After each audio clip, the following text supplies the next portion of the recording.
kay napamambastik side ay na lang si Mr. Isidto sang kaanya sang iya bata. Wala filter kay gihambal niya gid kung ano ang saya paminsaron. Hi Meg, so medyo nahamot lang ako sinis nga vlog kay pagkapuli naman din sa simbahan ari kanami pasang kadlaw ni Mr. Isidto samtang nagaluto sini nga manggibakal nga atay sang manok. Megs kung bago ko pa lang diri sa amon vlog, may ari kami diri sadya lang mga tradisyon ging unahan lang ini or nagsugod ini sa amon panganay. So ginatagaan niya sang rate or ginaskuran niya ang luto namon ni papa niya. It's 1 out of 10. 10 is the highest kay para matandaan naman kung ano mga paborito niya.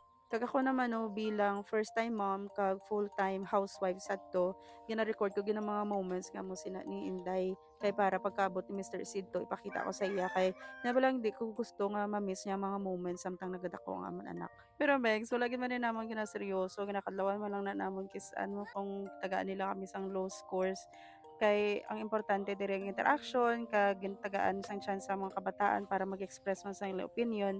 There are times man nga mamangkot kami kung anong gusto nilang sudan for that day kag kung may kwarta syempre ginaluto pero same time gina-explain man namon nga kung ano lang ang ara sa lamisa amo nang kaunon. Kay di ba sino ayhan nga ginikanan ang hindi gusto ihatag ang ginapangayo sa kabataan nila especially kung makapaayo man lang ini sa ila kag kumasarangan nila. Kita mga ginikanan ginatinguhaan gid naton ang ilang mga kinahanglanon yung mga basic needs nga ina amo na nga ton obligasyon mo sa pagpadako sa ila kag naging ginikanan man kita siguro sino man na biyang naghatag sa manual sa aton di ba so wala so amo na Meg, so kanya-kanyang style kanya-kanyang perspective kita and we get to have our own journey man sa parenting balik ta na sa video so amo na ning pag-express ni Toto sa iyong opinion nga kahalamutan. Mama May!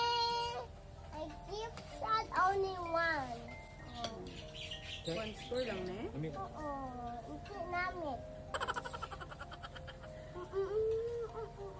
Score. Ten lang. So lang ka lang. Joke lang ang 10. Oo. Joke lang ang one. Ang 1 mo may 0 pag ang pod, 10 tanan. Oo. Makalamho lang kita sa nga bata sa pagka-honest gid siya. Pero ka-empath man bala sa iya nakita niya daw na subuan si papa niya gimbawi niya ang iyang score. Wala man na siya namang ginatudloan no pero ara na lang gina sa iya yang personalidad niya. Kadasig wala sa iya nga ma-feel ang imo ginabatsyagan. So medyo taas gid siguro EQ ni nga bata. Sa tuod lang Megs no damo pa ni nga mga challenges, lawig pa ni mga palakaton namon bilang mga ginikanan pero gasalig na lang gid ko sa Ginoo. Kag amo pa lang ni mga edad nila pero ginaistoryahan na ni sila namon nga mama and papa will do our best nga hindi niya kami maging obligasyon pila ka adlaw. Nga mag-focus lang kamo sa journey ninyo, hindi ka mo magkabalaka sa amon.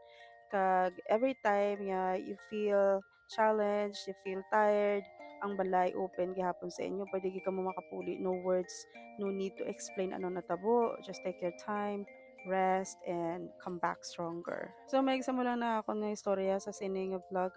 Medyo napalawig na gani pero hinunanon panimalay man lang and your opinion might be different from mine and that's totally okay. Wala man sang perpekto sa kalibutan, ang importante nga may self-awareness kita para may chance kita nga magbago, kaihon naton atong mga malain, kag i-retain naton atong mga maayo. Kung nakalabot ka sa dire Megs, madamong salamat. Kag kabalo ko hindi ni amo ang brand tone sa amon nga vlog kay usually silent vlogs kami or slow living with calm music pero try ko na re-upload liwat para sa amo sina nga tone kay gid man mahinon-anon kag good night kay matulog na ko diri sa amon tent samtang ari si inahin clocking in.